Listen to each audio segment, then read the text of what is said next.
ಸರ್ಕಾರ ನ್ಯೂಸ್ ವಾಹಿನಿಗೆ ಸ್ವಾಗತ.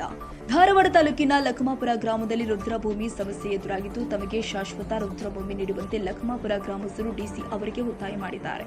ಹಿಂದಿನಿಂದಲೂ ಲಖಮಾಪುರ ಗ್ರಾಮದಲ್ಲಿ ಯಾವುದಾದರೂ ಶವವಾದರೆ ಅದನ್ನ ಅದೇ ಗ್ರಾಮದ ಹುಬ್ಬಳ್ಳಿ ಎಂಬುವರ ಜಮೀನಿನಲ್ಲಿ ಸಂಸ್ಕಾರ ಮಾಡುತ್ತಾ ಬರಲಾಗ್ತಾ ಇತ್ತು.